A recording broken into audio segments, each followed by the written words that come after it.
Morning, everybody.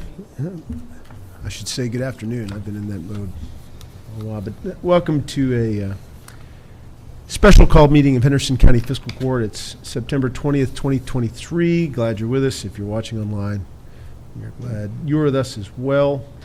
We're going to begin this meeting with a Pledge of Allegiance, and then we'll get right to it, so please join me. Allegiance to the flag of the United States of America and to the republic for which it stands, one nation, under God, indivisible, with liberty and justice for all. Mr. Clerk, would you please call the roll? Master Putman. Here. Master Tompkins. Master Tompkins. Yeah, I'm here. Master Sutter. Here. Master Berry. Here. Master Starks. Here. Thank you, Taylor, for confirming that you were here. Well, I thought it was pretty obvious. Apologies. And happy birthday to Magistrate Starks. Glad you're with us. And Thank you. 29 never looked so good. Yeah, we're keeping For the Keith's, third time. Yeah. Keith's wife in our thoughts as she recovers. Absolutely. Good. So for Taylor and Bill, who maybe haven't experienced a workshop before, this is kind of a fiscal court meeting light. We won't be taking any votes today. It's a chance to speak candidly, offer opinions about the subject matter, and just talk as long as we feel like we need to see what everyone thinks, and then based on the conversation today, might lead us to take next steps or have another workshop or table both of these issues or whatever your pleasure is. And I appreciate Brad Bickett and his gang coming back and join us, and our representatives Dylan and Buzzy from the city. So you remember that, and if Brad, if you both wouldn't mind coming up to the podium. Usually workshops are a little bit more informal, so I hate to feel like being put in the spot up at that podium again, but it's okay. It's all right. And it looks like you brought back, we have the same PowerPoint. Yeah. Same, just in case we need to reference it. Yeah. So where we left it, as I recall, was an ask of a little over $3 million. Is that right? Remember the exact number? Correct. 3,177,600. And this was to hook up approximately 1,400, a little over 1,400 homes in some pockets of KU service area out in the county. I'll start the conversation by saying that I've been in contact with my judge executive peer in Muhlenberg County, who's been making a big push to have KU get into this business.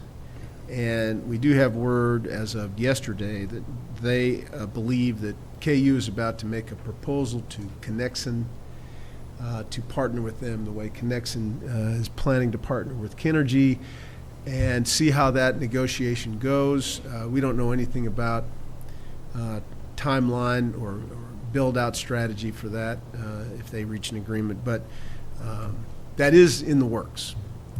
So there's that. And I don't get the idea that after partnering with Kinergy with our ARPA funds, like we have agreed to do, that KU will be coming to us for added money. I don't know that. They might. Never know. But our ARPA funds are about expended. So there's that prospect that these little pockets could be served by KU and Connexon without financial participation from us.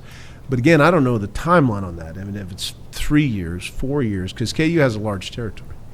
I don't know how they're going to tackle this if they cut a deal. So I just want to throw that out there. There's that impact. But as a plan B, or as a making sure we hedge our bets and see what we can do to make sure everybody in the county has option for fiber service, which I think we all want. Some of us live in KU territory. Is that right, Tim? Are you? Yeah. I do. So with that, I'll open it up with something that Brad and I briefly discussed and was mentioned at the last meeting, and that is a potential for any investment from the county to be repaid, for want of a better term, through revenue sharing, interest-free loan through, and then repaid by revenue sharing over time until we're made whole, and then we don't need any more. If I'm characterizing that thought correctly. I don't think it would ever be our intention if this is amenable that we would forever revenue share. I don't think we want to do that. Count it as some sort of extra revenue source. We just want our money back if we do.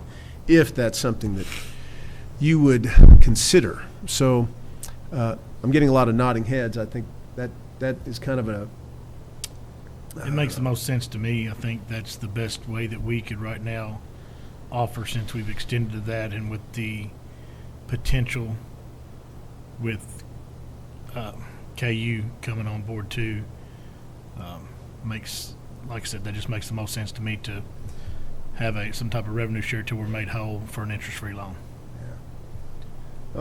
Let me, we were looking at a timeline. It was pretty clear that we wanted to do this as soon as possible. And that was one reason we was willing to ante up the $4 million to start with, right? well, with Kenergy, yeah, to put them on a timeline. But I forgot, since we met last, what we were looking at as far as a timeline. Was it 2025 or late 2024 that you were anticipating this being completed? I Or believe we pretty could- well? Yeah, our project estimates and timelines would enable us to complete this build at the same time we're building the city areas. So we should be able to complete these areas by the end of 2024 on the same timeline that Connexon is looking at. So I think that's a doable, everything that we understand to be truth and fact right now. It should be very doable for us to do, but the projects would definitely all be concurrently constructed. There are opportunities for delaying factors in any project Sure. like this, but our intention would be to schedule so that we're completing those areas at the same time we're starting construction with the city.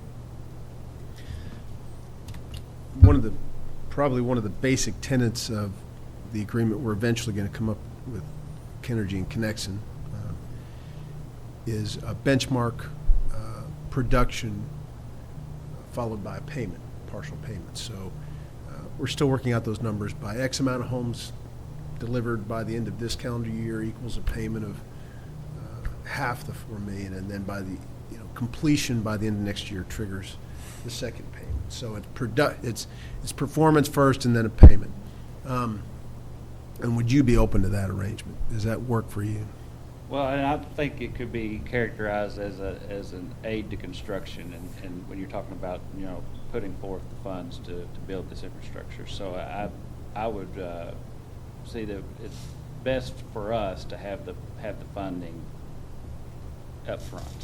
And it could be in phases, but I think we need that up front, just similar to how we've done with using the bond funds, and we've provided some aid to construction from our reserves to get our project built as well within the city limits. So I want to remind, in case I don't remember if we mentioned it at the last presentation, but there's a significant number of KU customers that we are planning to build out to that are in the city that we're not including in this 1,400 something passings. So understand that we do intend to bear the cost for the build out to those areas that are in the city limits.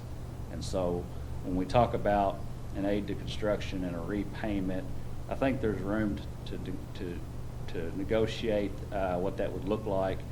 I would just ask that you consider that this request was for an entire funding amount from the county to get this bill, recognizing that we are already, investing funds in other areas. And we also have some broadband investment out in the county today for the service that we have in place. So, but to your question, I got a little off track, we would prefer that the funding be received at the time when we begin the construction. So would you be open to, say we put the money up front, would you be open to having deadlines, and if you don't meet those deadlines, barring any kind of, we've got to wonderful attorney that can write this stuff up. You're But, talking about where you some know, of where that we- money would be clawed back? Yeah. Yes, if you don't meet certain, I mean, I understand it's good for y'all to get it up front, but But it's I- not good for us. Right, I understand that, but the issue I have with that though, and I think that, you know, a milestone arrangement can kind of mitigate your risk a little bit, because you're only gonna pay that next payment once that first piece has been built. But at the end of the day, that infrastructure is gonna be built. If it doesn't, for some reason, get done within the timeline we've told you, the fact is that, you know, that infrastructure is built. It did, you know, we're gonna use the funds for that purpose. So I have a issue with any kind of a clawback provision. I would rather y'all mitigate the risk by Payments. progress as the project moves forward. And you say, look, this is not going the way we expected. So once you meet one milestone, we'll do installment 2 or Exactly. however it does. I think that's a better I arrangement. think that's That's- reasonable. That's reasonable. Yeah. And I would encourage you to remember who we are. We're not private, we're not a Right. private company, we're a municipal partner. Mhm. So the relationship's a little different. Our goals are entirely about serving customers and getting it built as quickly as possible. So our motivation is entirely to get it built as quickly as possible just by choosing to do it. And that's a point well taken, you know, in connecting with a company that's new to the area like Connexon, there's a bit of, you know, unknown X factor there, which is one of the reasons we have performance and then payment. It also motivates them to get this done within the timeline we wanted, which was basically as soon as possible. Right. 2024 at the latest, and they're hooking up a lot more homes. But I do think that HMP&L is different. We know where to find you. You're not going out of business. I see Brad a lot, and I can put the hammer on him. Yeah. I think the questions we're asking are all about how do we make sure our investment gets the maximum benefit to the people who live in the county possible at the quickest possible moment. So, I would like to comment on that particular point, and you all know this, but I just feel like it's worthwhile to mention it. The economic impact for having broadband, fiber broadband and connectivity out there is significant. And, you know, we were faced with this question many months ago, and Brian and I talked when, you know, realizing that fiber was being deployed out in surrounding areas. The challenge is, in these more densely populated areas, you do not have the grant funding there. But I think that it's, we shouldn't overlook how big of a benefit to the residents, the people that live in these areas, this connectivity is. I mean, everything we're doing today is using more bandwidth as time goes on. When it comes to doing business, interacting with family members that live other places in the country, security systems, whatever, you name it, the Internet of Things, right? Mhm. So I just want to make sure it's a non-quantifiable benefit, but it's there. And I think that, you know, I'm interested in the economic, you know, prosperity of the city and county as a whole. We all live, you know, in the county. So just want to make that comment too, that the other thing I want to mention is I can't tell you what's going to happen with KU. What you've shared is news to me. But there is going to be more of a challenge for building these areas because as we've researched and found out, there's not funding there as of what we know today. So somebody's going to have to put up the money to build this infrastructure. And if it was economic, it would have already happened. So I just want to make those 2 points. yeah, point well taken. Of course, one of the advantages of using co-ops or existing utilities is they don't have the profit pressure that private sector companies do. So their calculus as to whether something's dense enough to make money is a little different. And I think your point about funding is what you talk about, you know, like BEAD funding and federal funding, things like that, because the big three telecoms basically lie to the FCC about what they cover and do not cover. We're working on that as a the Kentucky Judges Association in Keiko to try to bring people to reality about that. But neither here nor there. I think it will take, honestly, it will take KU a while to wrap their head around this because it is a large service area for them, the entirety of Kentucky. So we'll see. But I am really glad that HMP&L is, reconsidered getting in the residential broadband business. I think We it's got going to be more than reconsider, we're Yeah, doing it. yeah. And actually, it might be a good time to mention, Brian, our marketing efforts are already starting for our soon to be rolled out services. So Brian brought some marketing materials for you all to have. So I have a question about, Yes. life cycle. Point made that, we understand return on investment, and rural areas, you're just not getting it. I mean, we can sugarcoat it, but we're not going to. It's not going to happen. So is there any kind of guarantee or promise that you could could give us that says, okay, we build this out, and one of your big selling points is the quality of service and the overall package and the relationship with the customer, which is all great. Sounds wonderful. But what if HMP&L decides, we just really don't think this is a profitable thing, or you get bought by another company. I know things you can't foresee, but is there any kind of guarantee that that's going to continue with the same? Can we do anything like that? I think the biggest thing my response would be is look at the last 125 years. Henderson Municipal Power and Light has existed for over 125 years, and we're not going anywhere. I think the reassurance that we've seen in last years that the city is committed to us existing speaks a lot to itself. I would add that if Hempel was to be sold or looked at to be bought, one of the reasons why would be because it's doing well. And obviously, there's also some examples out there where municipals are not doing well, And they get bought too, because that happens all the time. But I would I would just point to the fact that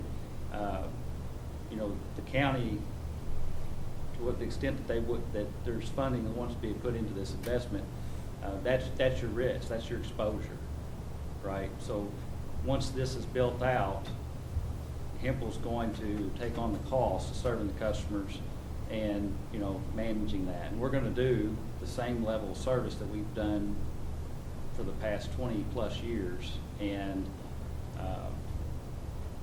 that's all I can tell you right there. I can't predict the future, obviously. I understand that. I was just meaning in the time frame that we're talking about until, everybody gets equal. And then, I know you can't predict 5-10 years in the future, but I'm saying during the build out period and until, everybody gets back to square. I think that, and this is all, I think something that needs to be looked at, and we need to talk to our attorneys too in terms of how this arrangement would be with an aid to construction and a repayment. And I think that it would be fair for both entities to look at the amount that should be repaid. I'm in favor, obviously, of a zero interest repayment plan. I'm also in favor of a repayment plan that begins at a point where we feel like that we would be having positive cash flow, because we do not want to. If we had positive cash flow earlier than that, we would be selling the packages for less. Sure. So, I think that the point that you're making is that say liability would be on our books. Right. In other words, we would owe that Right. to the county, and if something were to happen, there would be rights to that from the county, in my mind. So Okay. Well, that's what I was looking at. Yeah, that's what I was looking for. We would account for it Right. in the proper way to Yeah. repay it. You don't ask, you don't know.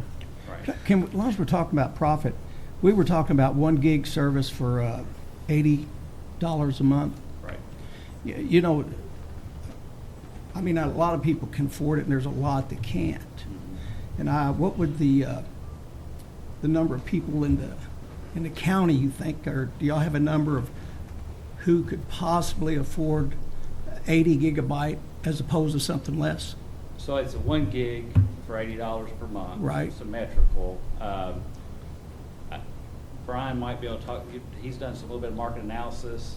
We expect a 30% take rate within our service area. Expect that to be higher in the areas out in the county because there's not as good of an option for Sure. competition. And I would also, I would ask you to consider too, when you look at that and think, well, that's a high price point. It's really not. When you take into account that if you're buying a lower speed or lower bandwidth service, and you're supplementing that with, Dish Network or whatever TV provider you might have, you're going to end up paying quite a bit more than $80 per month.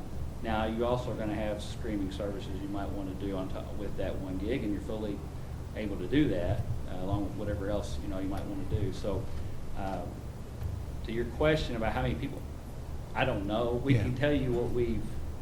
I can expand it just a little bit. So you've got to go a little bit bigger picture. Sorry, when you look at these offerings. So when a residential customer changes from what they're doing today to what they could be doing, there's a lot of factors that change. When you've got real bandwidth and real connectivity, there's other places you can save money. To give you an example, a lot of your county customers are still taking a phone line. We will also offer residential phone lines. Our line is $15 a month when you bundle it with internet. So think about if you have a residential line at your house, what you're paying for that. We're often seeing residential customers paying over $100 a month just for a phone line. We see that in business here in the city and county all the time. Several business customers are buying 4 and 5 lines. I've seen bills $800, $900 a month for 4 or 5 phone lines. That's it. We offer a business phone at $30 per line. So you have to factor in that cost savings.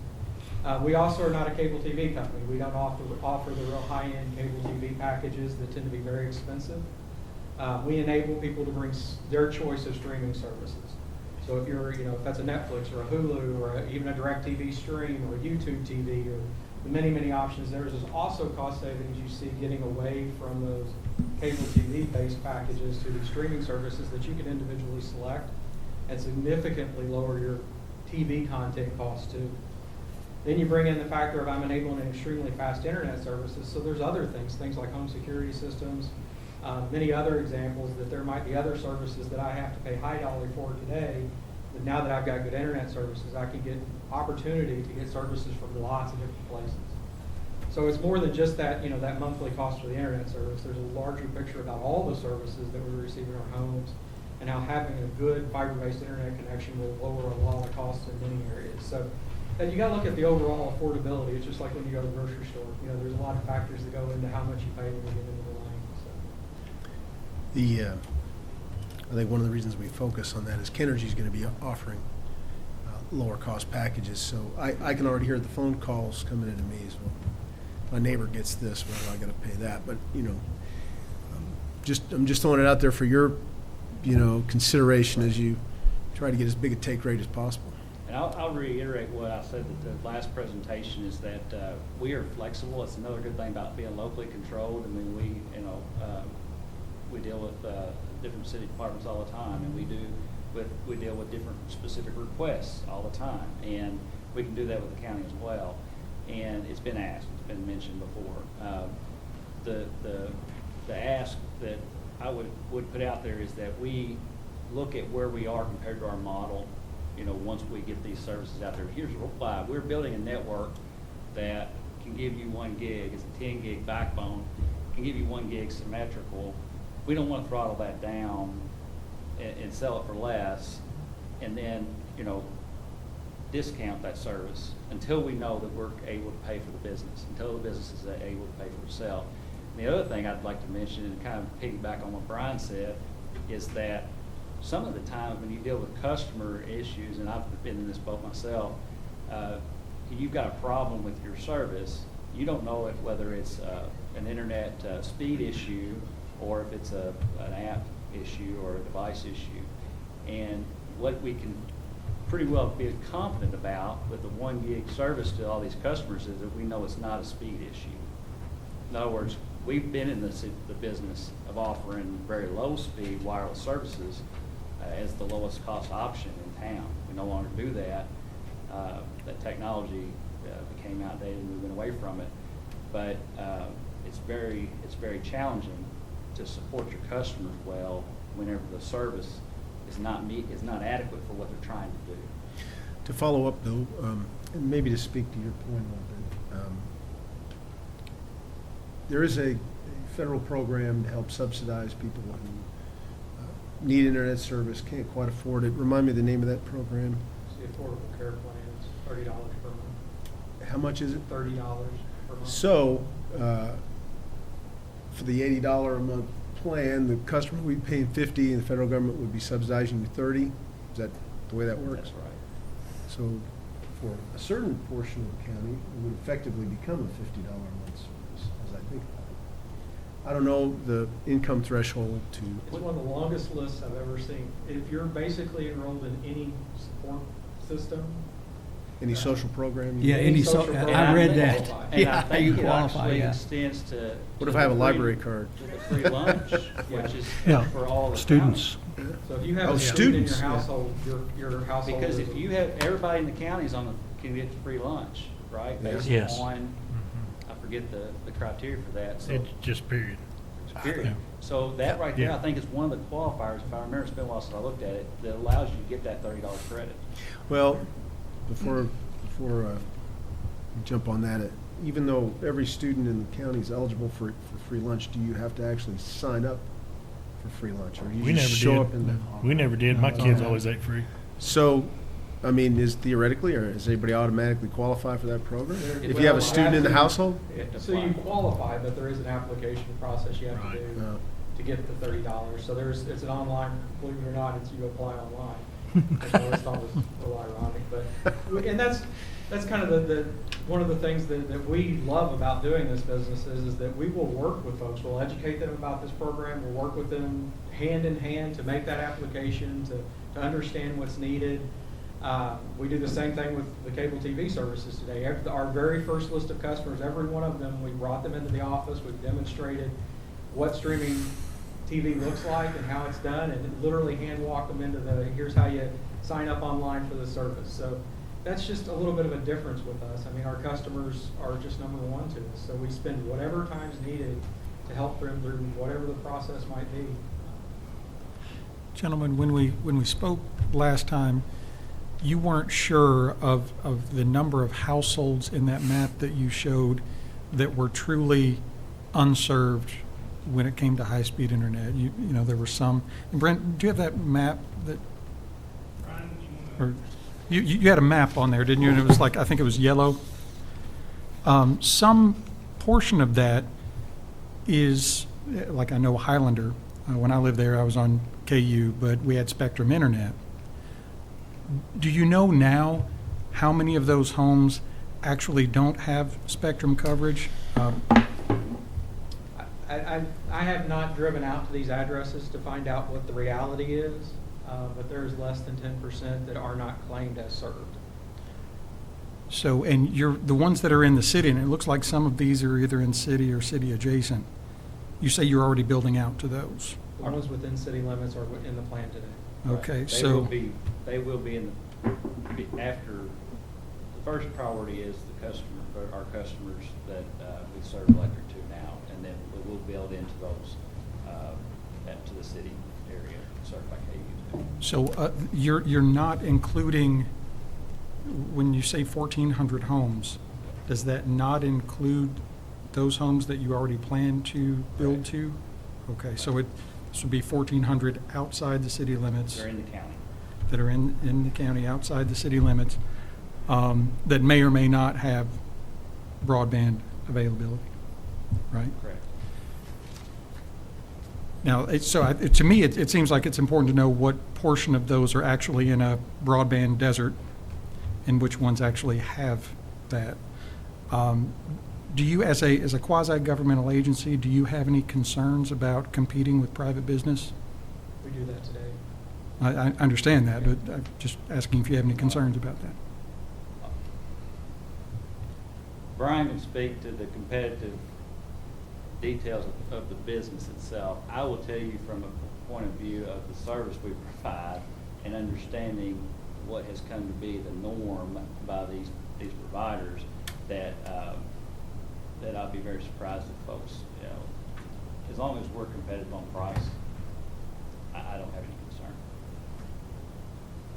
To that point, as we took in the bids on our other project, we did get a bid from Spectrum, and the packages were more expensive. The initial pricing was 1 year only, and then falling back to higher prices. A lot of things that make people frustrated with current options now. And it is true that, you know, $80 for 1 gig is relatively cheap out there in the wider world. We just want to make sure we can get the best deal for our people as possible. And whatever combination of federal subsidies, less expensive packages we can get, I think the better. I understand what you're saying about offering lower price packages, and I'm glad to hear that you might be open to that depending on how the financing goes, how the cash flow goes. Right. Yeah, so, Judge, oh, I'm sorry. well, I take it from our conversation that you are open to revenue sharing. I'm open to it based on the terms you described earlier in terms of a repayment with 0% interest. If we can come to an agreement on terms that mitigates the risk on our side, obviously, Yeah. we would be able to, I think, come to some kind of agreement on that. And Bill, I'll let you. Yeah, give I me was one just more. going to ask, would we have to bid this out too, like we did with the Kenergy proposal? I think technically, yeah. But if we get the same, for one, Connection doesn't have an agreement with KU yet, so assuming that, let's assume that does not happen. Connection technically wouldn't be able, unless they have a partner like HMP&L, and HMP&L doesn't need one, I don't think we'd get a bid from them. We may get a bid from Spectrum, but they have inherent Like you were just talking about. yeah. downfalls that I think would make their bid perhaps less attractive. I don't think bidding it out would muddy the water necessarily. You know, we'd have to see how it goes. But, Mhm. yeah, I mean, for a contribution of $3 million from our reserve, yes, we'd have to build it out. But we've been through it once, so I think we kind of have a feel for how that goes. And there are only a certain number of Yeah. folks, companies in this world that can. That do this, I would yes. just ask that in the bid specifications, you have the terms for the repayment in there for everyone else as well. Well, yes. What we're going to ask is for your best proposal, so you give us your best proposal. And the reason that we're interested in the repayment for this project as opposed to the Kenergy Connection project is that we have committed ARPA funds to that, you know. Basically money that we got from Washington that is flowing through us. We have to spend it, or else we have to give it back. This funding would come out of our reserve. So it's more local taxpayer funding. I think we feel more of a responsibility to try to get the best deal, the best, you know, impact on our expenses, but also deliver the service over time. So, any other thoughts? I have one question. All the blue dots, I take it's meters for KU, right? So you're going to cover every blue dot that signs up for it? Yeah, the fiber network will build out to be able to serve every one of those dots. Like Brian had mentioned before, this estimate that you're seeing here doesn't include the drops to these specific houses, but every one of those houses will be able to be served based on the network that he's planning to design. I'm just making sure we don't have any dead areas, you know, miss the one guy back on. No, that's our commitment, and part of this deal would be to serve every one of these residents in these defined areas. How soon do you need to know from us what our intention is? We're here to do. It's your call, right? So we're proceeding to build. You're underway. We're on the way. You're not holding us up. So this is a timeline I think that's determined by your all's decision. So we're happy to do this. It's good timing for us. We're trying to make sure you all are aware of what we're doing. and I think it's, said it's, like Brian has told you, starting soon, runs parallel to the current project we have. If there's a delay, obviously, it's going to just be a little bit longer in timelines. You said something I want to summarize if I can to make sure everybody's aware. I think Brad mentioned that what they'd like to see is for the revenue sharing to start after they see some positive cash flow, which could take a year or two. Yeah, 3 years. I expect that, we'll cash flow positive in the third year. That's basically what we project for the build-out that we've got going right now. If that's the case, would we enable them to have that kind of buffer to get this thing really rolling by waiting those 3 years in order to start getting our payments back, our revenue share? That might extend, depending on the calculus, and we'd have to run the numbers, but, it might take 10 years to pay that back, repay that loan. Think for a minute. And again, you have to do the numbers, but Certainly not going to commit to anything right now. does 10 sound short or long? Last time they were here, they said It's- that they'd be profitable on a per-house basis at year 2, right? Or after year 2? Like I said, 3 years is what we anticipate it will take to start covering our costs. Yeah, keep in mind, we're building out network for every home, but not every home's taking service. Right. So It depends on the take rate. our take rates, the percentage of folks that sign up and how quickly they sign up, makes a big difference on that payback schedule. Any thoughts about that? I mean, it's a pretty standard operating procedure. I get all that. I think the sooner we demand our money, perhaps it undercuts the ability for the thing to get up and flying. Right. I personally just like the idea that we're going to get it paid back. I don't know that I don't want to drag it out 30 years, but I don't know that we have to put a deadline on when it's paid back, as long as once they're cash flow positive, they start. So it's 10 years reasonable? Off the top of my head, I think that we could, of course, I'd like to see how it affects the model there, but I would, without looking at anything else, it sounds reasonable to me. Of course, we'll take longer if you want. Well, to that point too, I know under law, we can't commit future courts.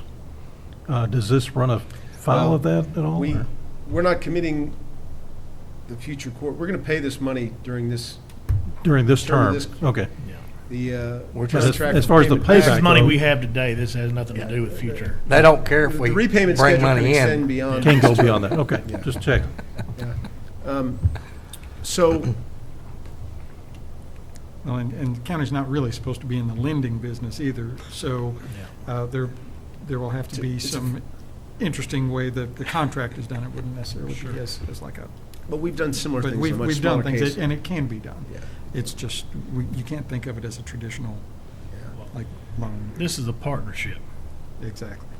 So, two, for those of you thinking about, our cash flow impacts reserves, what I seem to understand is what P&L would ask of us is an upfront payment of some percentage of the total, say half, 1.5 and change, and then pick a benchmark, they reach the benchmark, pay another 1.5 to finish the deal. Did I hear that correctly? Yes. And that second 1.5 may or may not come during this fiscal year. Next fiscal year is obviously July 1. There's a chance that the trigger for that next 1.25 might not come before July 1. Is that, or do you fully anticipate it happening before that? And the only reason I ask is, Yeah. okay, hard to tell? It's really close. That's fine. That's And fine. we can work together to figure out if it needs to, we just No, delay. And I was going we've to got say, options. if it falls in the next fiscal year, it makes it easier on us, because, we're gonna offer up 1.5, take it out of our reserve, we're in good shape. If we don't have to deal with the second 1.5 until next fiscal year, we will have had this fiscal year come to pass, we'll know what kind of, what's our reserves looking like at the end of next June. It may, so I don't think putting up the 1.5 to start with, puts us in a bind in any fashion. And we'll just have to get to the second 1.5 when it happens, and we'll see how it goes. But that does not give me any pause at all, to be honest, not at all. So, Let me go back one, I'm going back to the $80 price. Did I understand y'all to say that that's $80? It's $79.95. How long would $80 hold up? I mean, as time goes on, is there any like maintenances or whatever you have to do to maintain the system that would cause some sort of spike?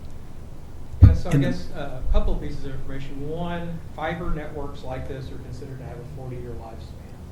So the portion of this network that's being built and funded by the county has about a 40-year lifespan.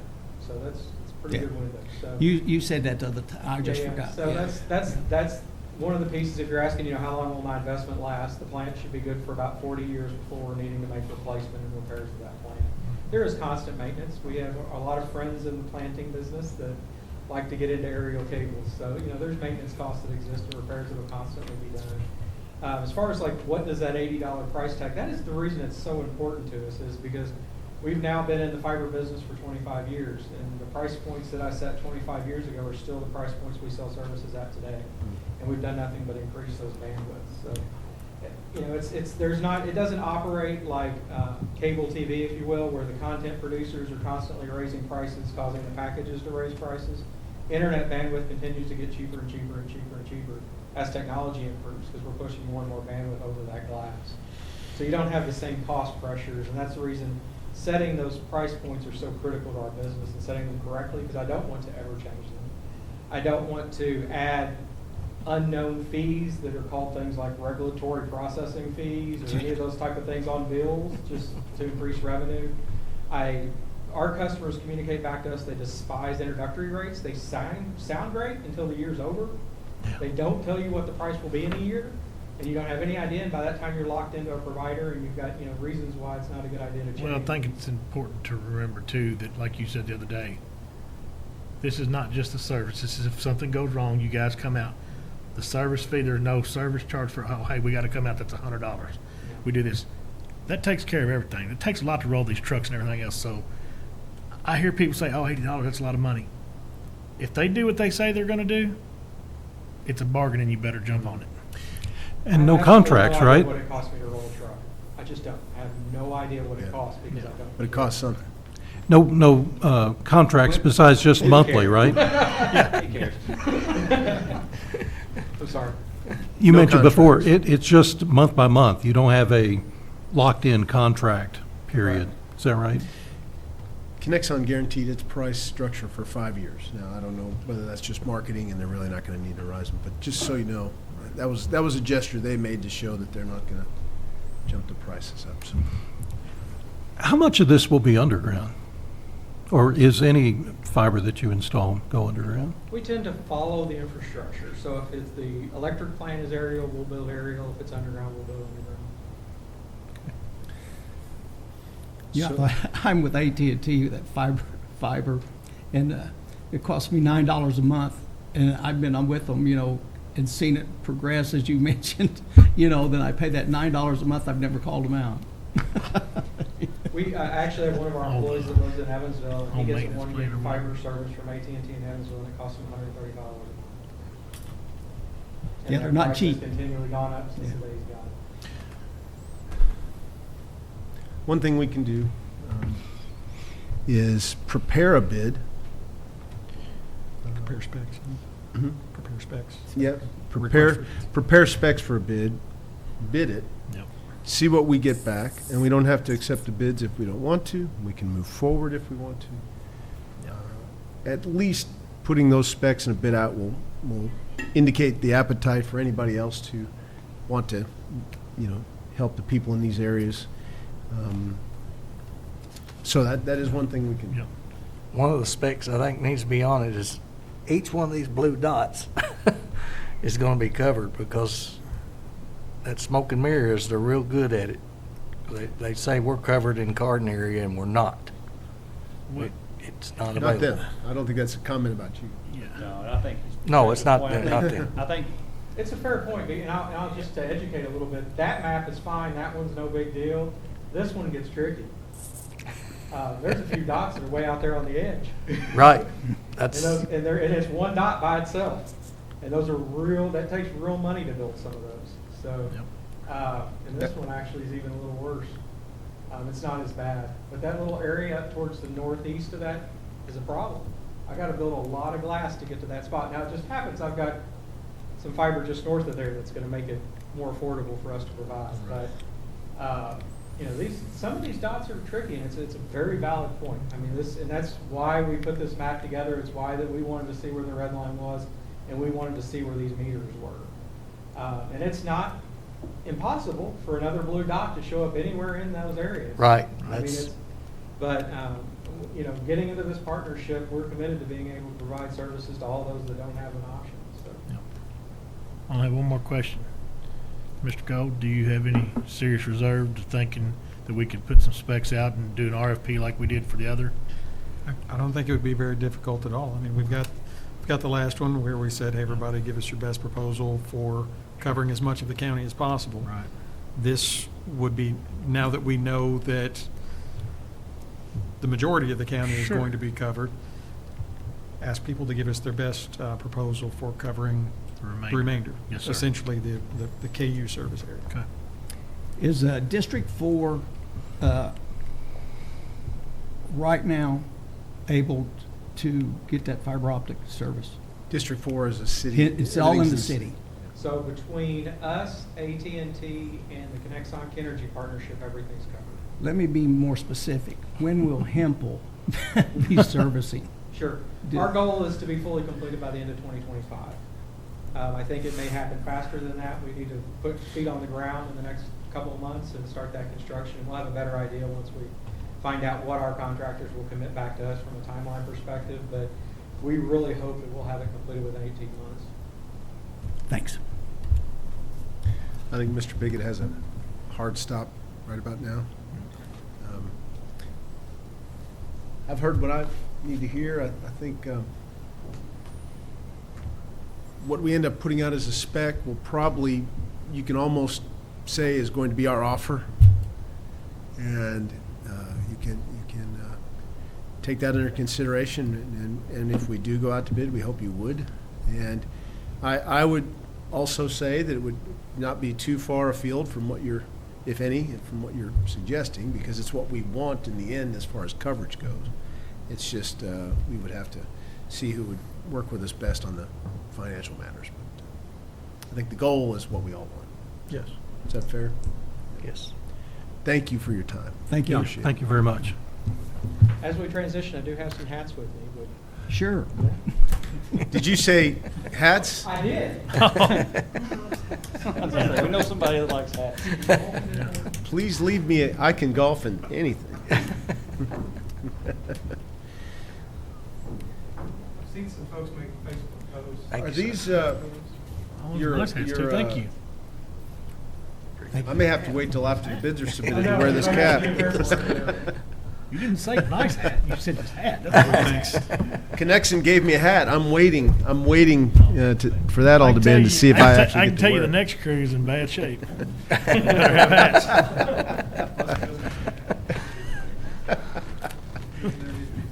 Yeah. And did you say you had some marketing material? Oh, that's the hat. Okay, I got it. Okay.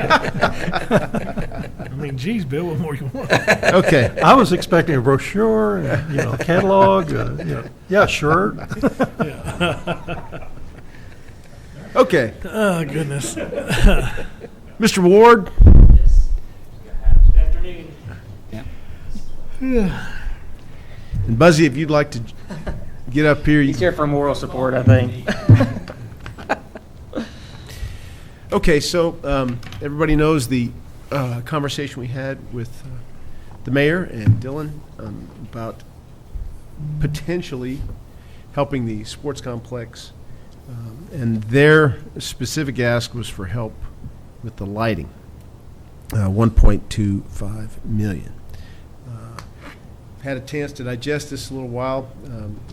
Does anybody else have any, Dylan, anything you want to add to that? No, sir. I do have a copy of what I passed out last time, just in case. I know I was short a little bit last time, so Okay. I wanted to repass this out. You got one? Yeah, I got one. Got one? I got one. Okay. No, the only thing I'll add, so on the list that you all have got there, as I mentioned, this was kind of a list that the city commission expressed interest in, and so as some of these items have become available and as we're, constantly keeping in mind our overall budget, because every time we ask them to approve something, I put this list in front of them and I basically circle what it is we're asking approval on, because I don't want them to approve anything without knowing what still is left to be approved. And so at our last commission meeting, they actually approved the first four items have been approved. So the block dugouts, the artificial turf, the change in pipe material, and then the pipe and grading allowance. So those things have already been added to the actual contract, and we're proceeding with those. So that's really the only change since our last meeting. Those have actually become finalized in the contract. That's good to know that the first four are off the table. Is that fair to say? Yes, sir. Okay.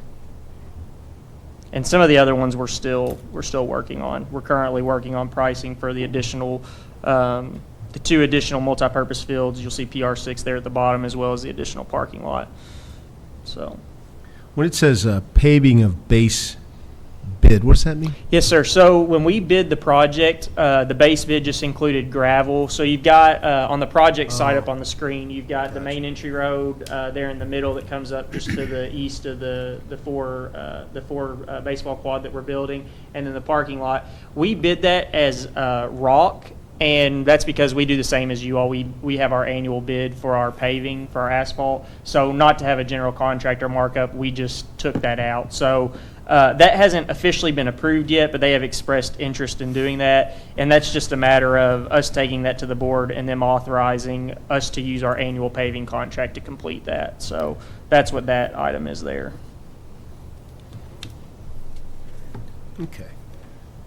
Does anybody have any thoughts about this?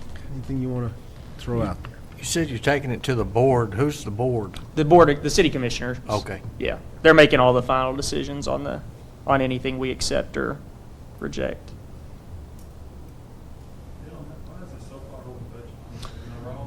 So here's really the theory. So when we started this project, we kind of as staff had an idea in mind of what we were going to spend. But when we went to the commission, we presented them with the base bid from ARC, which was $10.5 million.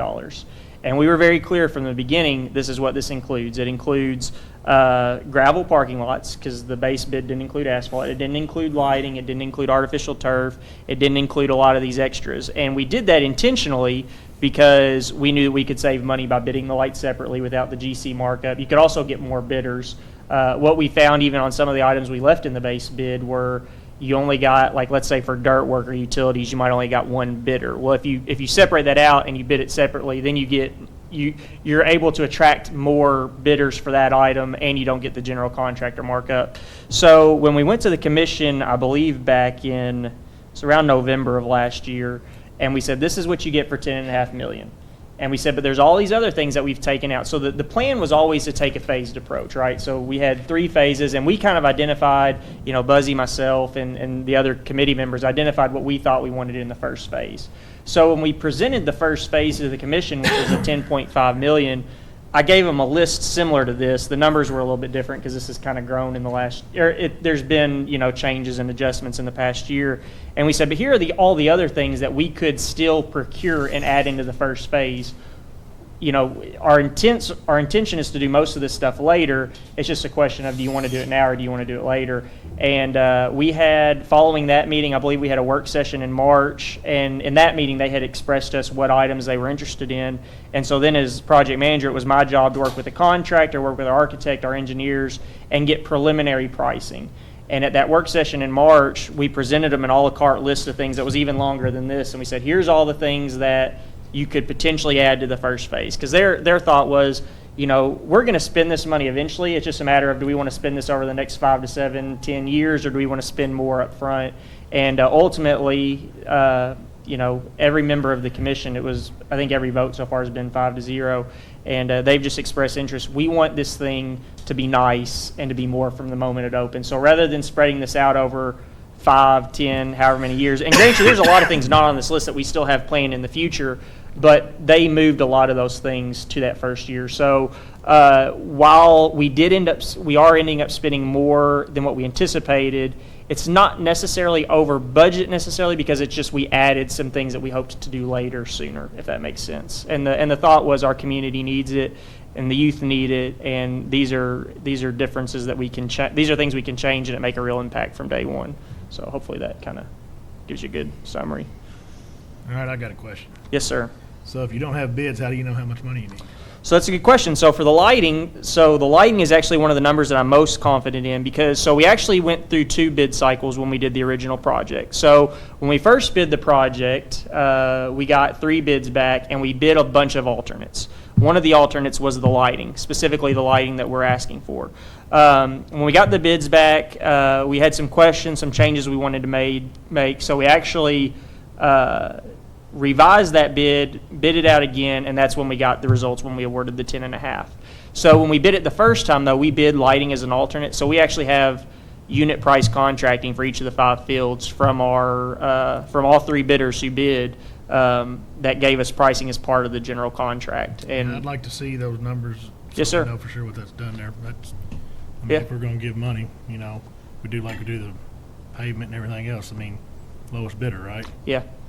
So, and to expand on that a little bit, so it was in the original bid. We rejected the alternate, but then we rejected the entire bid. And so what we've been using, like the numbers we've already approved, the reason we've approved those numbers is because they're final. We have real pricing. So the lighting bid, since we've pulled that from the original bid, our architects actually have the plans sitting on my desk right now, are basically ready to be rebid. So because was bid originally as part of the overall bid, we had to separate that and rebid it as its own bid package. So the actual pricing of that is indeterminate. We don't know exactly what that's going to come in at, but we will have new actual bids that we would get results for, which we would obviously provide to you all. But we feel pretty confident that 1.25 is the upper limit of what that would be based on the previous bids that we can no longer act on, if that makes sense. But if you would like to see the ones that we've already done, I can certainly provide that to you. All right, my next question, so if it's less than 1.25, you get that money back? Yeah, so I think ultimately that's up to you all. I think you could approach it a couple different ways. If you all were interested in the project, this is just me talking out loud, You but should be a politician. do what? You should be a politician. Thank you. I don't know whether that's a compliment. Yeah, I don't know. I'll take it as a compliment. I think you meant it as a compliment. All right. But I would say it's up to you all. If you all said, we want to give 1.25 or we want to fund the lighting up to 1.25, or if it's more than 1.25, that's all we're given. I would say if you all committed to funding the lighting and it came in under 1.25, which I expect it to, I would expect that, if you all had agreed to fund the lighting, then you all would get the difference of that back. And Okay. Now Buzzy can say something different if he disagrees, but that was my take on it. So, All right. Covers my question. So, did we get anything out of the investment? We get a really, really good facility for our youth and potential tourism dollars yeah. for our community. So the one thing I mentioned sorry. So are we anticipating, Owensboro will have big tournaments, a lot of good economic Yes, sir. impact. So are we anticipating that, doing some? Let me Can I may be able to more clearly tell you the thought process. Sure. And this started about 8 years ago when, through tourism, we went out and did a sports complex study. And when we looked at it, we looked at not only city facilities, we looked at county, and we looked at the school system. And our first question was, can we host big tournaments like Evansville and Owensboro? And the report came back that there are a couple factors, is that we're sandwiched between 2 larger communities that have hotels, restaurants, and amenities that Henderson doesn't have. So we got through that process and said, okay, where does it stand? Well, It still has been on the community vision plan to build some sort of a sports complex. So we finally agreed, let's know where our position is within Owensboro and Evansville, and can we supplement our complex and support those two communities? And the answer was yes. So we sort of know where we need to be and what we try to bring in here. We will bring in smaller tournaments, but not like the mega tournaments that maybe Elizabethtown sees or maybe Evansville. But if you notice, I didn't include Owensboro. So the other thing, Magistrate Barry, PCMA is leased from the school board property, well, they actually lease it from us and we lease it to PCMA, but that complex has been there for well over 60 years, and I'm not sure anybody here is that old, but you can remember, it's been there as long as I can remember. So the point being is, we all knew it's pretty disheartening to see that we don't have good facilities for our kids, especially when you go to other communities and see what they've done. Well, one reason I asked that, Buzzy, was I'm thinking about the parks we have. Do we spend money and build them up like they should be, or do we, that's That's a part of the good question. So in the big picture thinking, we are thinking to get this complex up and going. It will supplement our current facilities. Now, when I say that, we have soccer fields at Newman Park, but we're going to supplement it with more and then dual purpose, use it for youth football. PCMA will have a new complex. Our future hope is to walk away from Park Field with all youth sports and make it more of an adult sports complex. And you all know that we have an agreement now with Henderson Flash to use the Babe Ruth field. So we've been in partnership with most of these youth programs, but overall, the overall plan is the Parks Department will be engaging the service of a consultant to do an overall master plan to see what else the city needs as far as amenities are concerned. And I'm not a pickleball player, but I can tell you right now, the city has not spent a great deal of money, but we have spent quite a bit of money due to the demand for adult sport. So I hope that answers your question. One other thing I will add that we mentioned briefly at the last meeting is we are engaging in like a naming rights campaign. Former Mayor Austin has been doing that for us, and so we're by no means looking at you all as like a naming, like in the same way we're looking at other private entities. Why not? Well, I mean, we certainly could, but we're going to offer you the same benefits. You know, I mean, we look at this as more of a partnership than a naming rights thing. But my point to that is we will, if you all agreed to do this or agreed to participate in any form or fashion, there would be permanent recognition of, like, on each field, for example, like we're having naming rights for each field, and we're going to have a concrete bollard with in the shape of a baseball that says this field sponsored by whatever bank. And we would do something similar for the county. Like if they provide the lighting, we would have a sign or something on each field that said, this lighting was provided to you, or we would work with you all on the lingo if that was something you all would be interested in. But I think the one other thing I'll talk to about the county is, sports complexes, Buzzy hit on it as well. They're very expensive to operate. So I think at the end of the day, it's not going to be a money maker for the city, but it will hopefully be a revenue generator for the county. I mean, ultimately, or our area in general, because people will come to these tournaments and they will come and, hopefully stay in hotels, eat at our restaurants. So we're not really going down this endeavor for it to be a money maker, because I don't think that'll be the case, but it will. We've always said it's primarily for the youth of Henderson, because PCMA, they need a better facility, as Buzzy mentioned. But we also, a secondary hope is that it would always, gain Henderson a place on the map when it comes to sport, tourism and that sort of thing. We definitely think it will be an added benefit. Case in point, about 10 years ago, Elizabethtown issued a $25 million bond to build a sports complex. And everybody stood back and scratched their head and said, how could they afford to do it? Of course, they had the restaurant tax, so that's what helped retire the bond issue. And I remember the mayor of Elizabethtown told Mayor Austin at the time, we didn't realize what it was going to cost to operate it. And it was more than they anticipated. So point being is, we have taken their case and looked at ourselves to see going forward the operational cost of this to make sure it's sustainable. Second thing that's happened, Dylan and I are pretty close with the city administrator there. And probably 6 months ago, he called when we were talking about utilities. They're building 7 new hotels in Elizabethtown. And I said, what's the attraction?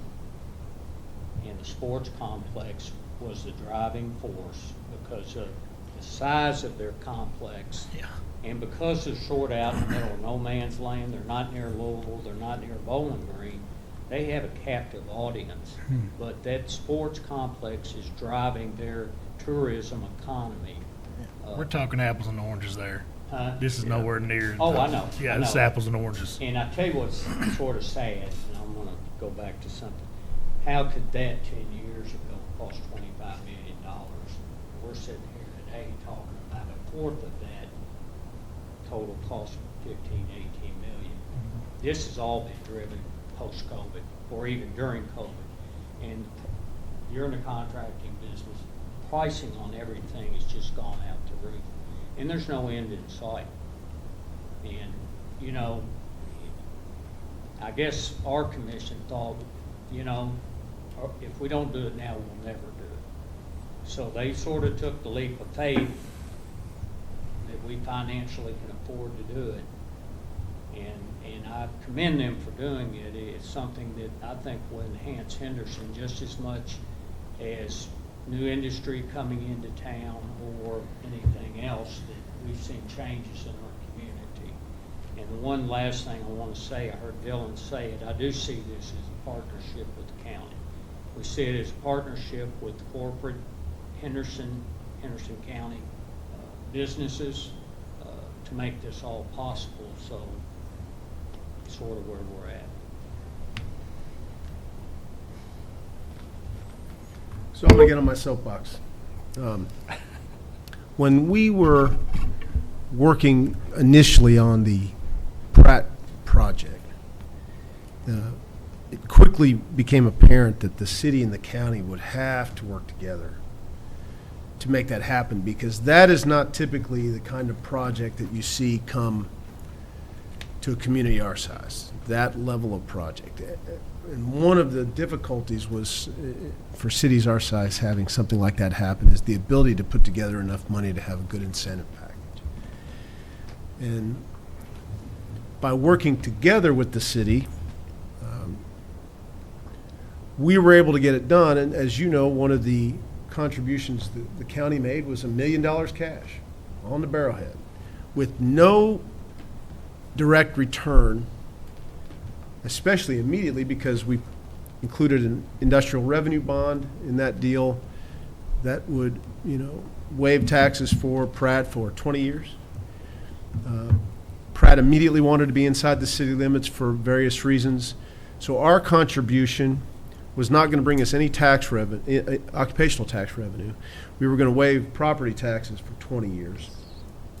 There was no immediate kickback for us, but we did it anyway because we understood the overall benefit to the community for this project if we were able to get it. And I think they're not even open yet, really. They haven't. I don't think they've started full-scale production, but what we've seen from that project cooperating and not necessarily needing an immediate return on our investment has already created more goodwill, more buzz, more spending in the community from Pratt than we could have ever imagined. And we had to take a leap of faith as a county to believe that it would pay off like that. And I think without the doors being open, it's been more than we could have expected. I don't regret for a minute we did it, even though we're not going to see, the county's not going to see a direct benefit for quite some time. That could not have happened. Pratt would not be here had we not had that cooperation. If the county hadn't had a spirit of every once in a while you got to do something for the betterment of the community and not expect an immediate direct return. I see this as the same thing, the same sort of circumstance.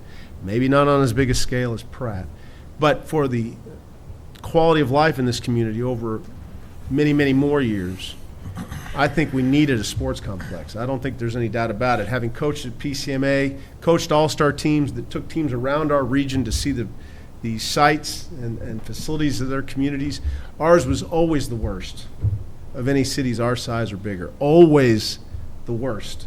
And it was almost embarrassing sometimes when we would bring teams in from other communities for our invitationals, and we would have to deal with the lack of parking, the kind of decrepit nature of things like our concession stand. And we had bleachers that were older than me, and you know what I'm talking about. As a baseball kid, a guy for whom baseball in particular made a complete inspiration in my life, helped me achieve things I never would have thought. I can say confidently that growing up as a kid in youth baseball and then even in high school baseball, I never played on a diamond that wasn't funded by a government.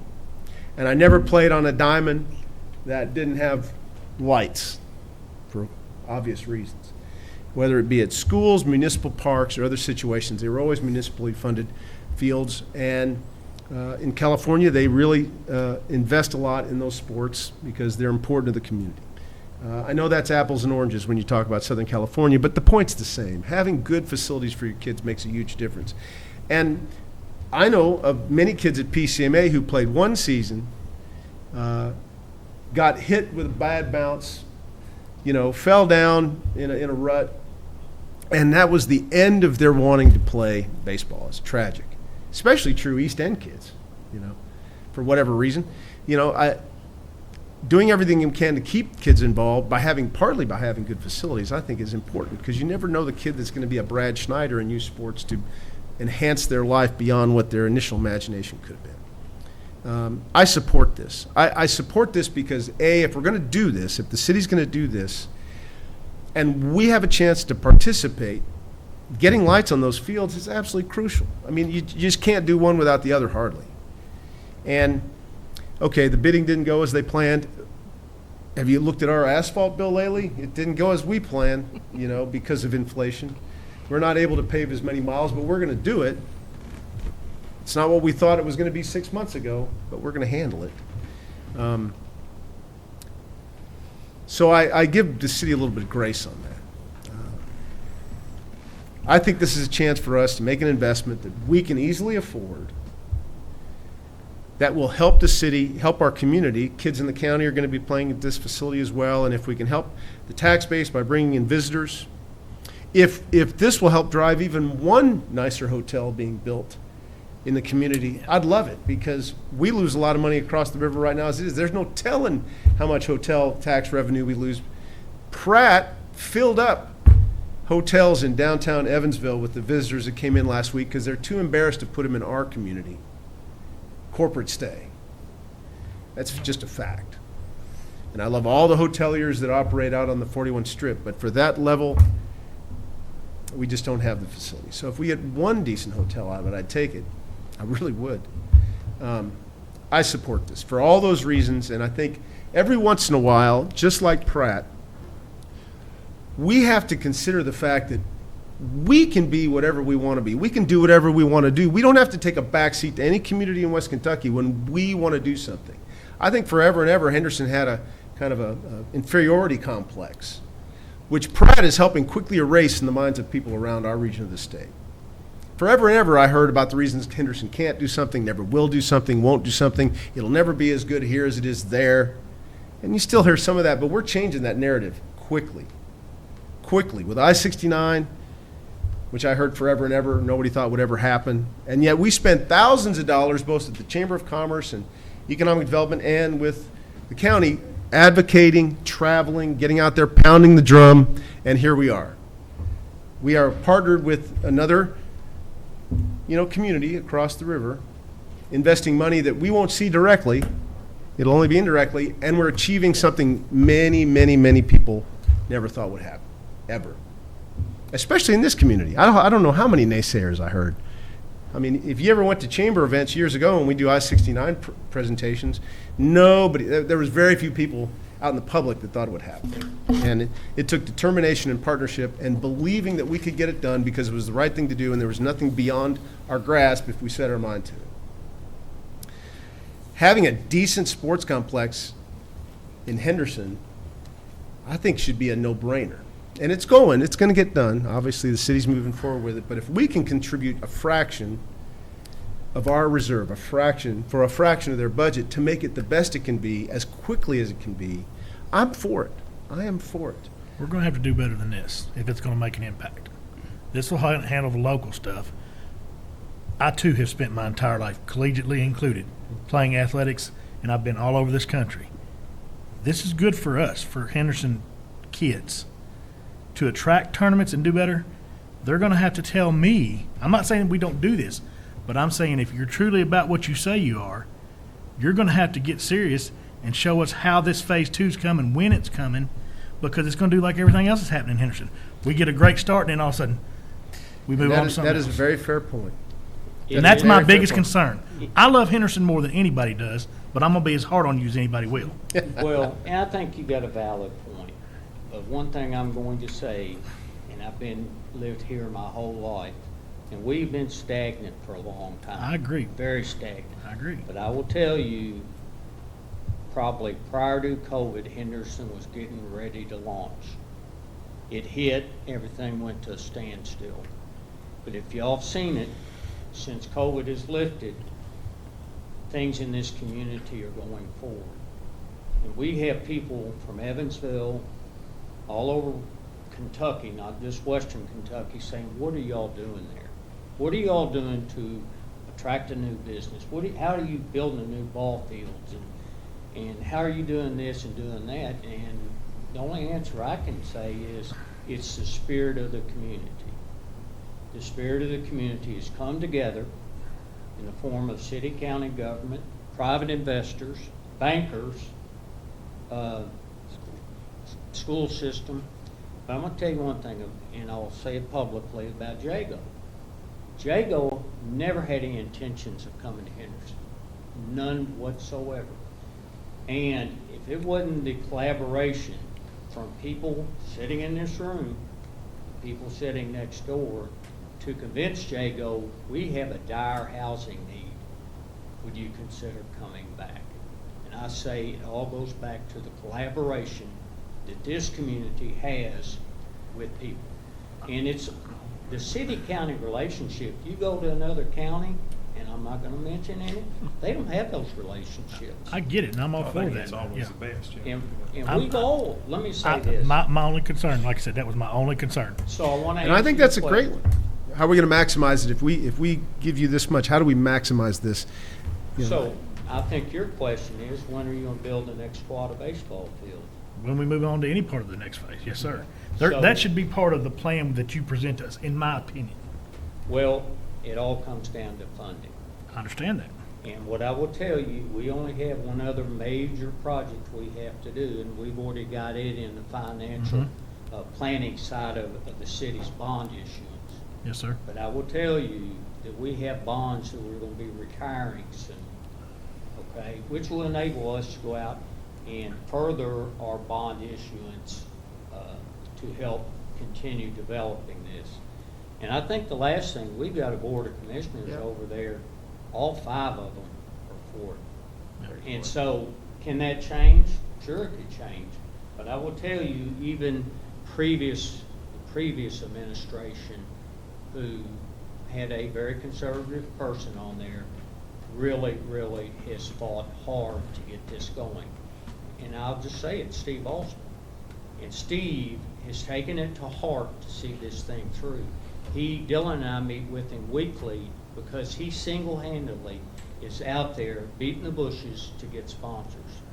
And while we can't say who they are, he's been very successful so far going out into the community to businesses to support this.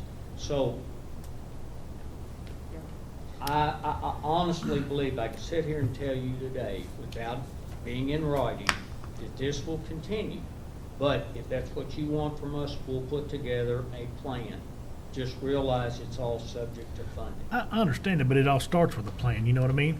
I mean, it's what I do, it's how I make my money, is Well- run programs and projects. And I do it in DC where it's as hard as anywhere in the world. So I get what you do, but again, the planning is where it starts to be successful, and that's my point. That's all I'm saying. I'm gonna say this, we knew going into this, it would be a $15 to $20 million project. Sure. We knew it. And Dylan told them, but they said move ahead anyway. So we had to baby crawl this thing with them, Yep. and they could easily, I told Dylan, you got to walk a fine line here, because if you walk in here and say, here's the cost, they're gonna say, sorry, we're not doing it, and move on. But I think they saw the benefit of it and continue, but There's no I will doubt. say this, we can come back in with a future-faced approach of what goes next. And the one ironic thing, we know we gotta build 2 more baseball fields, we know Yep. that. Well, and I think to be successful, you're gonna have to either, consider some more football / make it a multi-use. And I know the multi-use fields, whatever you got there, you can't leave those behind too, because I can tell you, that's what I have noticed that's been the most successful of everywhere I've been. The ability to host multiple different, whether it be lacrosse, whatever it is, you know what I mean? So it's great, we cater to that too, but you gotta make sure you have good balance going forward as well. Yeah. So I think it's a good plan. I just would be interested in seeing, like I said, making sure there's the commitment there to keep moving forward. So we will take this information back to our Board of Commissioners. And I know probably in the near future, we will all be together again. Maybe we can discuss it then Sure. about the commitment. Yep. I'd like to see, and I don't know how we go about this, but one of the things I heard, and you can ask the judge, I was a solid no.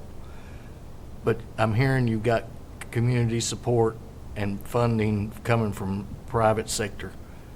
That was my biggest problem. I was thinking we were funding it all and we wasn't getting the buy-in. I'd like to see at least, I was involved in Newman Fields when they was put together, and I know how a big part of that was funded. Not all of it, but we had skin in the game. It We was as in, haphazardly, you know what happened? yes, They built it and it said, you sports leagues, you gotta finish it. And we'll give you a little money. yes. Yeah. And the I was all volunteer part of the base soccer stuff too. of both of those organizations finished that part. Exactly, and done, and my opinion, we done a good job with what we had. I assume you were girls softball. Yes. So I was on the other end, but, the blood, sweat, and the tears Means a lot. base is not there. You got a handful of people that will give as volunteers. That's what I was getting ready to say, volunteers. And to be honest with you, it's a problem, but our world has changed. Yeah, Values have changed, families have changed. So we've sort of got to go with whatever we can get. But I will honestly tell you, I would venture to say right now, we have 6 major donors. Say it. About $750,000 based on what we've raised from the public. That's Today, pretty awesome. as of That's today. amazing. Yeah, that's, And don't misunderstand my directness or being to the point of asking these questions. But in my mind, sitting in your shoes, you'd want somebody to ask those questions to you because you want to put the best product forward, right? So I'm just trying to make sure we are working together to take care of Henderson the best. It's our job to do the best we can do. And that's why I asked those questions. If, Mr. Tompkins, I'm not taking this. Yeah, I didn't want you to. I think you should be asking these Right. questions. And honestly, those are some of the questions that our city commission has been asking. There's been several times where I've passed one of our commissioners informally, and they said, when are we going to fund that next phase? When are we going to get started on that indoor facility? When And I are love we that. going to build that Right. field? And so Buzzy, I mentioned it, and Buzzy mentioned it. I mean, there is really been 100% support on this. And, I think if the funding is in place and the city can afford it, we will continue to move forward with it. And I've shown them either this or another picture that shows us, but we've always started with a master plan. We've always made it clear from the beginning that this is only part of the entire site. We've always shown the 8 fields plus the 3 multi-purpose and then the larger field in the back. So Gotcha. now some of that will be tweaked with time as we move on to next phases, but they've always seen that, this is just the first phase. Understood. So your future, I got one more. Go ahead. your future building on there, is that possibly a basketball? So if any of y'all have any of y'all ever been to the facility in Greenville? They have an indoor facility there. We have sized that building to basically, I'm not going to say we would build the exact same building they have, but they basically have a building that is, you walk in, there's a big lobby area, they've got offices, conference rooms, and then they've got a concession stand area. You walk to the other side of the masonry wall, and it is basically 2 high school-sized gyms turned end to end, which basically equates to 4 separate courts. So 4 middle school size basketball courts. They have volleyball nets that come down from the ceiling. We may not do this in ours because we have a separate archery facility. They have archery on the wall, so they use it for futsal, basketball, pickleball, volleyball, community events. I mean, it is a very, and honestly, I've been referring to that as the crown jewel of this facility because I think that's something that Henderson, I mean, we don't have this, but we really don't have that. And that's something, that one in particular is one that has garnered a lot of interest from our city commission. And the mayor himself has talked to me a decent amount about it. So that's another, big part of the project. It's kind of a project within a project. Sure. We're probably anticipating that building would, in today's dollars, if we built the exact same thing that Greenville built, probably $7 to $8 million if we were to build it today. So that's just a rough estimate. Yeah. You mentioned hotels a while ago. And if you can, is there any updates on hotels, future hotels, people looking, any? So y'all are aware that we had hired a consultant. And the consultant has brought back and given us a draft of the study. And realized it not only included hotels, but it also talked about meeting spaces. So we sat in through that review. They had some tweaking to do because they didn't do exactly what we asked them to do. But to answer your question, that study is still there. I will tell you personally, I have met with 4 different hoteliers who are looking for spots at Henderson. And just so y'all know, and it's not a hidden fact, when we bought the Merrill Farm, half of it or more than half went for the housing development. There's still a large tract of land that is going to be within a Brad Schneider baseball hit of I-69. It's the most Relatively short. That's what I'm saying. It's got high visibility from the interstate. So we're getting ready to market that. We've got the new roadway built in. We did that on the city's, out of the city's reserves. So now, when we take people out there, we'll say, here's the road. You can build a hotel here, here, and here.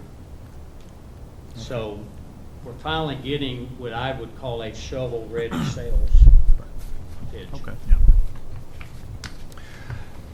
On follow up a little bit about what Taylor was talking about, and I think that's absolutely legit question. You don't want to invest in anything that's going to be done halfway.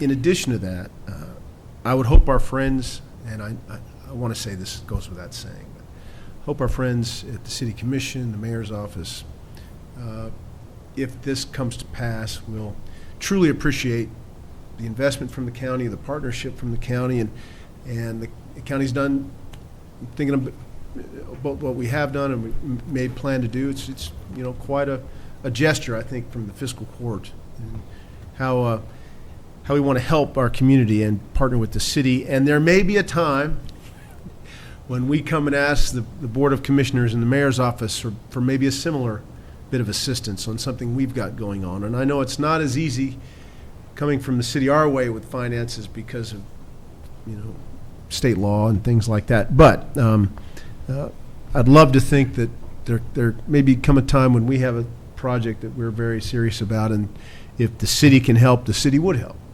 So I just would throwing that say- out there. Let me say this. I cannot speak for them, but I do communicate with them. I think what you just said, we have a partnership. Agreed. And I've never seen it.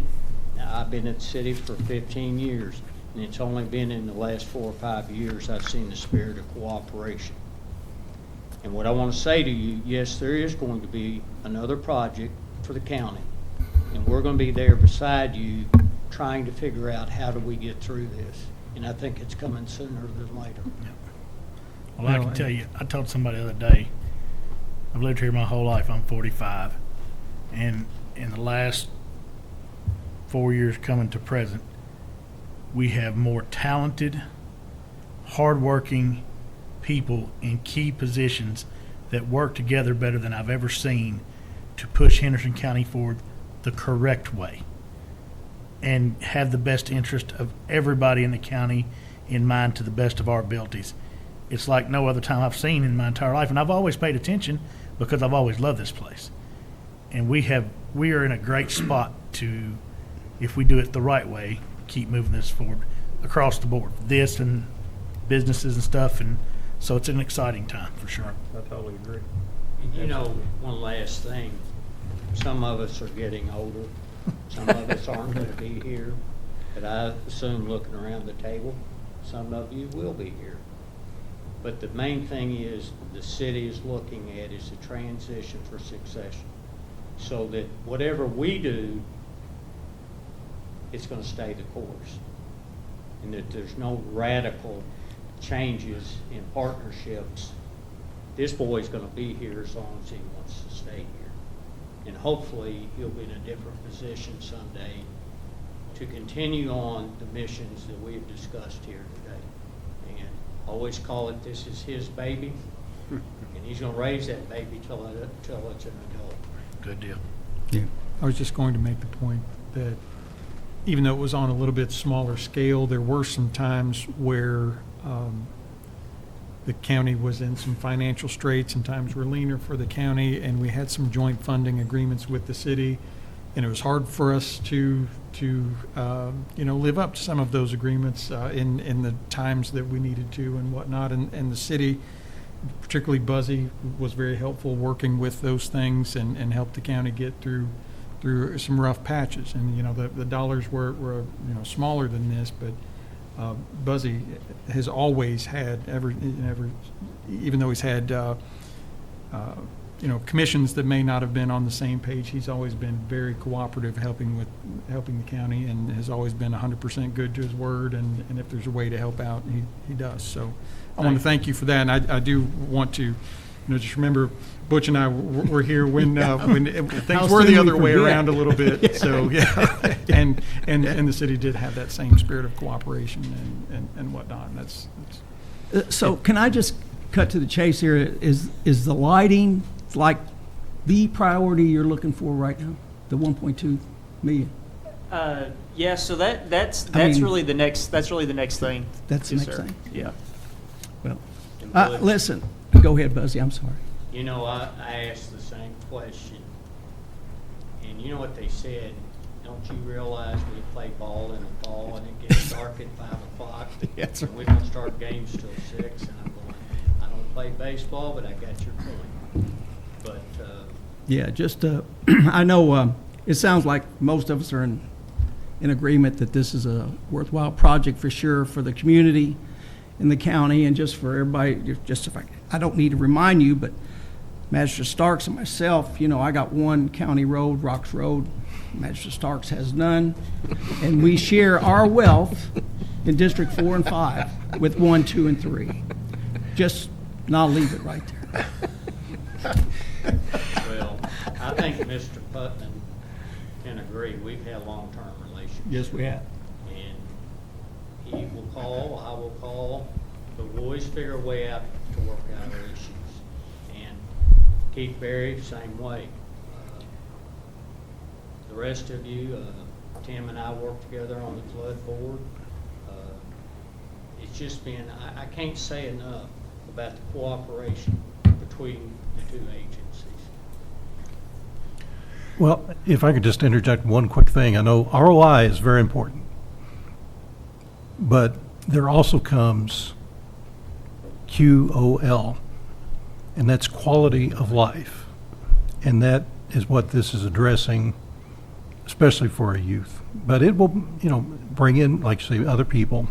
And it also is one of those things that industry will look at when they look at this community. What do we provide as far as parks and recreation? And that's, I don't have to tell that. I'm speaking to the choir over here, former chamber exec. So that's what I see here. I'll also interject this. Butch and I also serve on the County Board of Health, and one of the biggest issues that our most recent community health assessment looked at and found is that obesity is still one of the key problems in this area. So anything that we can back that would promote health, fitness, I think it goes directly to what we're talking about here. And then maybe, something we're not really kind of focused on, but it's there. So I see this as maybe a way that we can contribute to help in that aspect as well. I'm sure you'll maybe have some programming in the future out there that would promote that. So those are some of the things I look at when we talk about this. And I think it's great that we can get together and talk like this because, as you mentioned, there's other places in our state that don't share this kind of relationship. So, if I recall, Magistrate Tompkins would like to see kind of a phase 2 plan, if I caught that. Is anybody else wanting some more information, either on the current ask or phase 2 or anything like that? Can I offer something that may help y'all? We're gonna go after bids for the lights. And I feel like once we open them and have a recommendation, we come back to y'all and say, here's what we got. Are y'all okay with it? I think at the same time, we can bring back phase 2, phase 3 plan.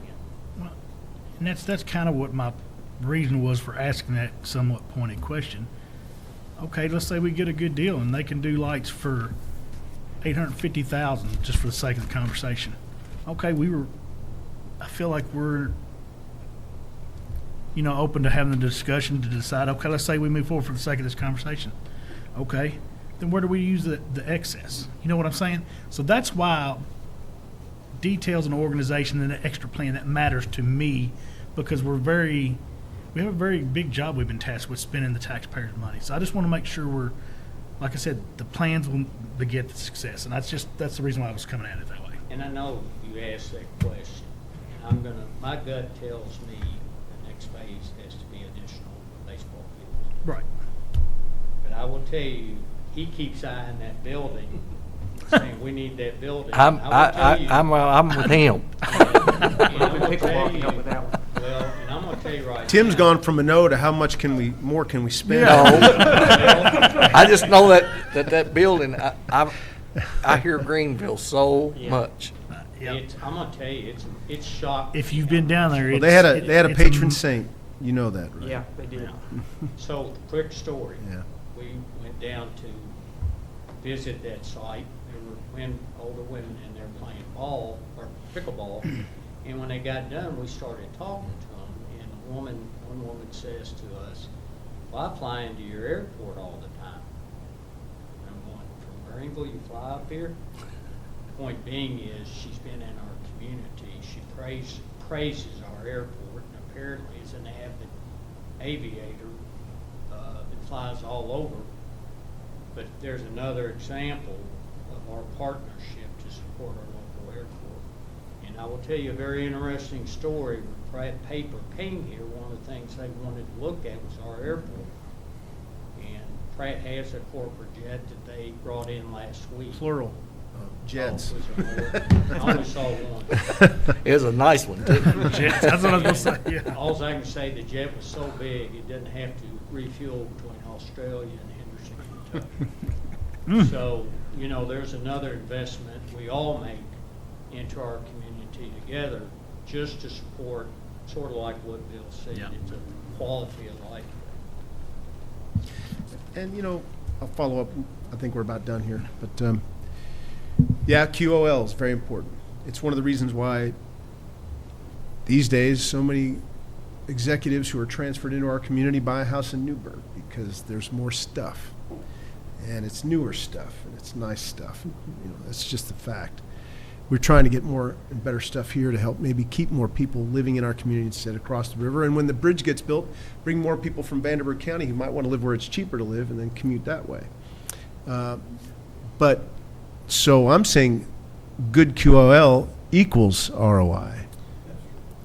I totally agree. Yeah. There's a lot of ways to look at your return on investment for sure, and I think you have to quantify it where you're getting the most bang for your buck, and it's not always the return of the financials that you let go of. Got to have a bit of a vision. Yeah, absolutely. And I know we'll probably catch criticism for, you know, what I needed X for 10 grand and, you know, you didn't necessarily say, but now you're going to spend this. Well, considering how many local people this will impact for how many number of years from now, I think it can be apples and oranges. Yeah. And we do everything we can for the smaller ass, for the smaller organizations. We get that, and we try to be smart with that too, depending on ROI in many cases. I think the ROI on this extends out 50 years. Yep.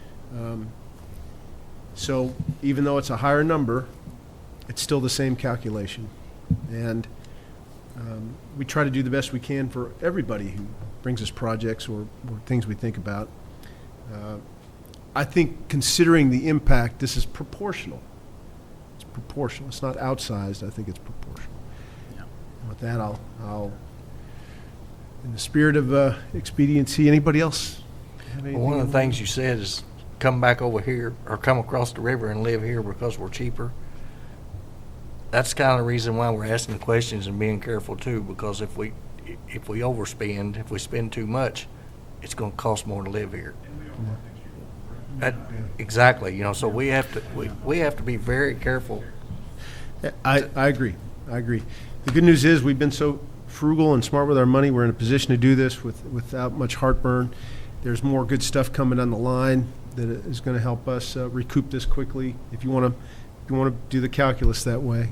Yeah. Point well taken.